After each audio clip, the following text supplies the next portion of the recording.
Hello everyone, welcome to my channel. I am Satyam. In this video, we are going to discuss chapter 3 Atoms and Molecules of class 9th Science Chemistry.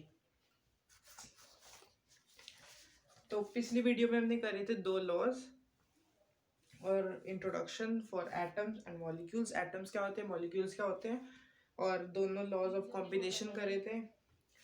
तो उसमें मैंने एक चीज़ नहीं बताई थी for law of definite proportion, कि वो law किसने दिया था. So law of definite proportion was given by Joseph L Proust. बस ये चीज़ थी. जैसे मैंने बताया था law of conservation of mass में, कि जब भी हम ये वाली डेफिनेशन स्टार्ट करते हैं तो हम सबसे पहले लिखते हैं कि this law was given by, जिसने भी दिया. तो हमें इसमें भी लिखना पड़ेगा this law was given by Joseph L Proust. तो अब हम करते हैं डाल्टन्स एटॉमिक थ्योरी, जो इस चैप्टर का थर्ड है टॉपिक. जो फर्स्ट और सेकंड मतलब जो लॉस थे और ये दोनों चीजें बहुत इंपॉर्टेंट है. तो डाल्टन्स एटॉमिक थ्योरी, इसके कुछ पोस्टुलेट्स हैं, बस यही है. All matter is made up of tiny particle called atom. सारे मैटर छोटे छोटे पार्टिकल से बने हुए हैं और हम उन छोटे पार्टिकल्स को क्या कहते हैं, एटम. ये है आपका फर्स्ट पॉइंट. सेकंड है atoms are invisible particles which can not be destroyed in a chemical reaction. Atoms जो हैं वो बहुत मतलब इनविजिबल पार्टिकल्स हैं, तो ना वो डिस्ट्रॉय हो सकते हैं किसी भी केमिकल रिएक्शन के अंदर. Next, atoms of a given element are identical in mass and chemical properties. इसका ये मतलब है कि एक एलिमेंट के एटम आइडेंटिकल मतलब होता है सेम. एक एटम के एक एलिमेंट के एटम के मास और केमिकल प्रॉपर्टीज सेम होती है. ठीक है, एक एटम के एलिमेंट की मास और केमिकल प्रॉपर्टीज सेम होती हैं. और ये मतलब यही एक लाइन है, atoms of a given element are identical. Identical मतलब होता है सेम. आइडेंटिकल मतलब होता है same. that atoms of given element are same in mass and chemical properties. ठीक है. फोर्थ है atoms of different elements have different masses and chemical properties. हर एक डिफरेंट एलिमेंट्स के अपनी डिफरेंट मासेस और डिफरेंट केमिकल प्रॉपर्टीज होती हैं. हर एक एलिमेंट की अपनी अपनी मास होगा, अपना अपना केमिकल प्रॉपर्टीज होगी ना, यही चीज बोली है. ठीक है. फिफ्थ है atoms are combined in the ratio of a small whole number to form a compound. मतलब एटम्स एक रेशियो में कंबाइन होते हैं स्मॉल होल नंबर में, ताकि एक वो एक कंपाउंड फॉर्म कर पाए. ठीक है. सिक्स्थ है the relative number and the kinds of atom are constant in a given compound. Six point का ये मतलब है कि एक एटम के कंपाउंड में उसका काइंड और उसका रिलेटिव नंबर कांस्टेंट होता है. ठीक है. एक एटम के कंपाउंड में उसका रिलेटिव नंबर और उसका काइंड कांस्टेंट होता है, ये मतलब है. जरूरी नहीं है आपने सारे ही करने हैं. ये क्वेश्चन ज़्यादा से ज़्यादा 5 या 3 मार्क्स में आता है, इससे ज़्यादा नहीं होता. 3 मार्क अगर आपको इसके 4 भी हो जाए तो काफ़ी है, क्योंकि मे बी 3 में ही आता है मोस्टली ये. पर आप 5 तो अपने पूरे ही करो. वैसे तो 5 तक कर सकते हो, कर लो, क्योंकि 5 मार्क्स से ऊपर मेरे ख्याल नहीं आता क्वेश्चन. बस ठीक है, तो फिर नेक्स्ट करते हैं. बस हमारी डाल्टन्स एटॉमिक थ्योरी यहीं ख़त्म होती है. इसके बाद जो है छोटी छोटी डिफाइंस हैं, और बस यही छोटी छोटी डिफाइंस हैं. उसके बाद ये इसमें मैं सिर्फ ये डिफाइंस ही कराऊंगा. फिर राइट केमिकल फार्मूला जो आपके 3 रह जाएंगे वो नेक्स्ट वीडियो में करेंगे. तो ये वाली चीज़ मैं पहले बता चुका था कि एटम क्या होता है, what is an atom, the building blocks of matter are called atom. बस इससे ज़्यादा कुछ करने की जरूरत नहीं है. अब एटम कितने बड़े होते हैं. एटम्स बहुत छोटे होते हैं कि हम उनके किसी चीज़ के साथ कंपेयर भी नहीं कर सकते, ना हम उसको इमेजिन कर सकते हैं.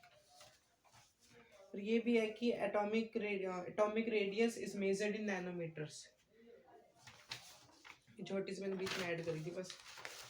नेक्स्ट चीज़ आती है कि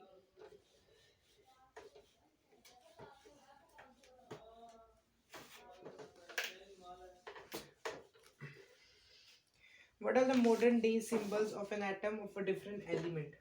क्या चीज़ है मैं बताता हूँ.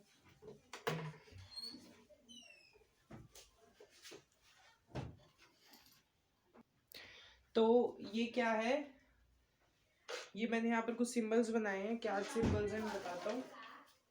ये कुछ सिंबल्स हैं, जैसे ये एलिमेंट्स दे रखे हैं आपको, hydrogen, carbon, sulphur, phosphorus, oxygen, iron, जो भी हैं, ये काफ़ी सारे जैसे हमारे एलिमेंट्स हैं।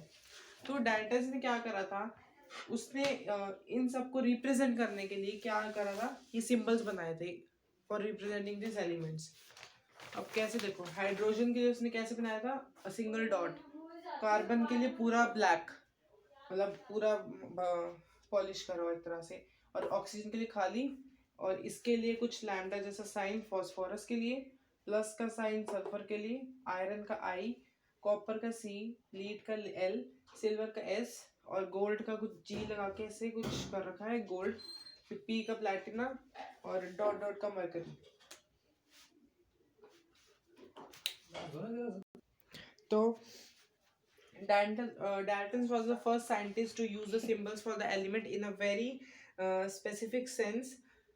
When he used a symbol for an element, he, that is one of atom of an element, he suggested that symbols of an element made from one to the two letters the name of the element.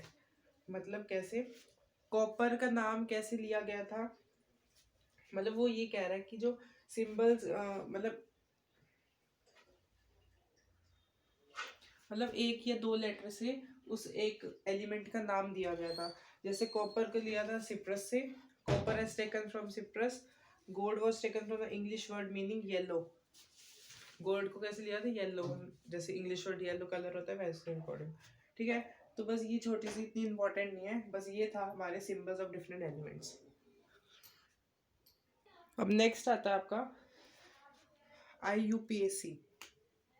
अब ये IUPAC क्या होता है, इसकी full form क्या है, international union and pure applied chemistry. International union pure and applied chemistry. अब ये क्या है, it is an international scientific organization which approves the name of element, symbols and units.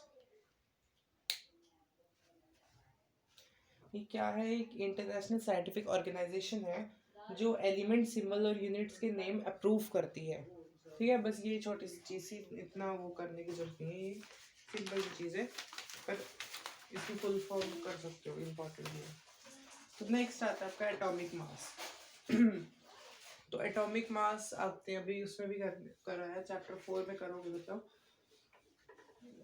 तो वो है, one atomic mass unit is a mass unit is equals to exactly 1/12 the mass of carbon 12। एक atomic mass unit की मास, one atomic mass, एक atomic mass unit की जो मास है वो एग्जैक्टली किसके इक्वल है, 1/12 मास, जो वन एटॉमिक मास यूनिट है वो 1/12 मास अकॉर्डिंग है ऑफ कार्बन 12। ठीक है, छोटे छोटे टर्म्स हैं जो इसमें से इम्पोर्टेंट है, ऐसे नहीं इम्पोर्टेंट नहीं है। तो नेक्स्ट आता है relative atomic mass. Relative atomic mass is average mass of an atom. Relative atomic mass क्या है, रिलेटिव एटॉमिक मास एक तरह से एवरेज एटॉमिक मास है as compare to 1/12 the mass of one of carbon 12। अगर हम उसको 1/12 से कंपेयर करें,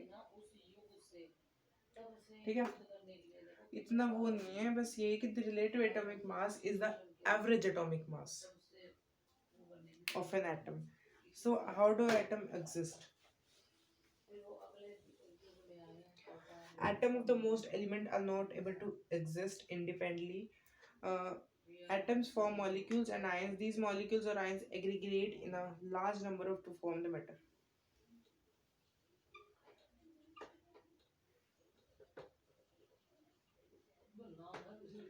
How do atom exist? So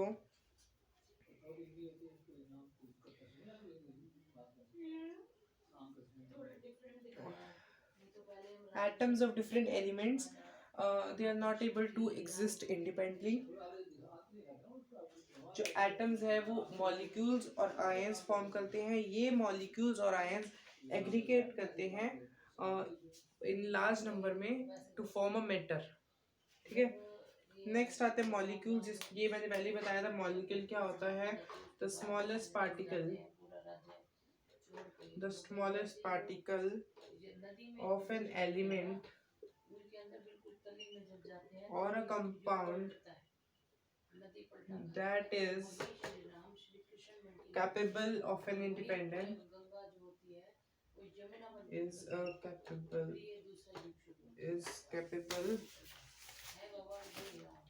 capable of an independent existence